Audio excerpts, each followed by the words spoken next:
Quando nós falamos de emissões de gases de efeito estufa, normalmente nós relacionamos com atividades de empresas, indústrias. E aí a gente esquece que no nosso dia a dia, nós também emitimos esses gases. Se a gente pensar em transporte, ao usar veículos a gasolina ou transporte individual, nós estamos emitindo gases ao queimar combustíveis fósseis. Então, sempre que possível, quando a gente pode optar pelo uso de veículos elétricos, híbridos, transporte público, que é um meio mais eficiente, mesmo quando usando combustíveis fósseis, ou até bicicleta, ou até a pé, quando possível, nós estamos reduzindo a nossa pegada de carbono, as nossas emissões de carbono. Pensando na energia de uso residencial, apesar de nós estarmos no Brasil em que 80% da energia consumida é de fontes renováveis, é hidrelétrica principalmente, os outros 20%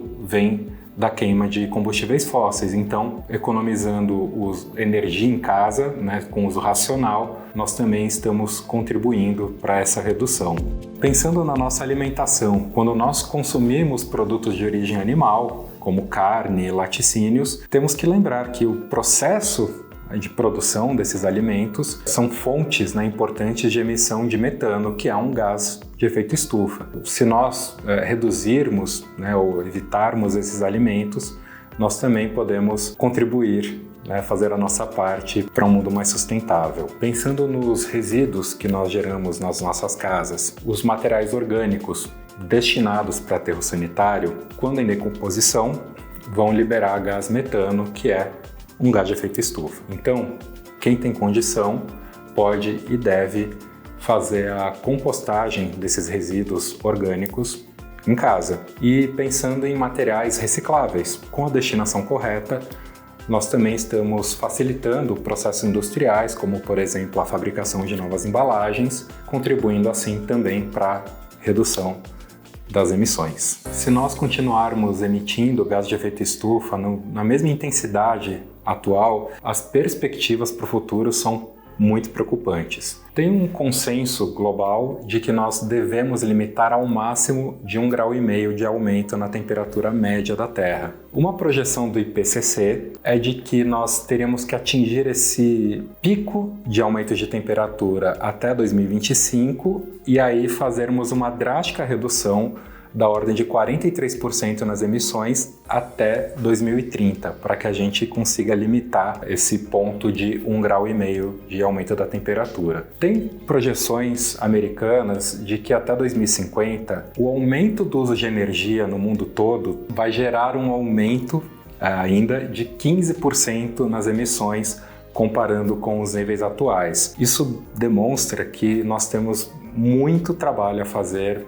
muita conscientização e muitas ações a serem tomadas em nível global. Quais serão as consequências desse aumento de temperatura? Aqui no Brasil já é possível perceber ondas mais fortes de calor, eventos climáticos adversos com uma maior frequência, como chuvas intensas e em um curtíssimo período de tempo. Tem sido comum ouvir que em um dia choveu o que era esperado ao longo de um mês inteiro. E isso vai se tornar cada vez mais frequente em várias regiões do planeta. Regiões que hoje são muito férteis e agriculturáveis deixarão de ser, outras regiões que hoje são mais áridas ou não propícias à produção agrícola podem passar a ser, e isso vai demandar uma série de mecanismos de adaptação das atividades empresariais, agrícolas e também até eventualmente necessitando uma mudança populacional. Uma outra consequência preocupante seria o derretimento das calotas polares com o consequente aumento do nível do mar, o que pode fazer com que algumas regiões litorâneas percam parte de seu território. O Brasil é um dos maiores emissores de gases de efeito estufa da América Latina e Caribe. Na COP26, que foi realizada em Glasgow em 2021, o Brasil se comprometeu com metas de redução das suas emissões. Trazendo alguns números, um levantamento feito em 2009 pelo WRI, o Instituto de Recursos Mundiais, demonstrou que as emissões de carbono brasileiras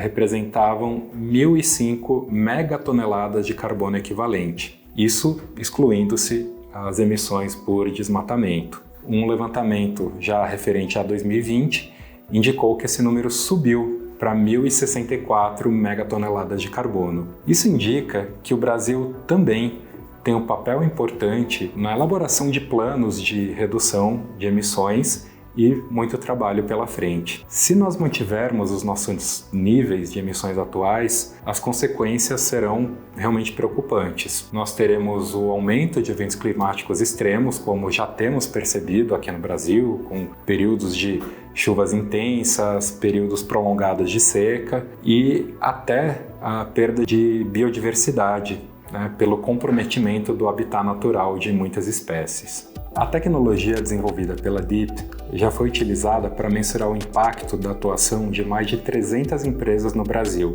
E, na parceria com a Jornada ESG, nós desenvolvemos uma calculadora que vai mensurar as emissões de gases de efeito estufa durante toda a expedição. O intuito é conscientizar quem estiver acompanhando sobre o impacto no meio ambiente da nossa vida cotidiana.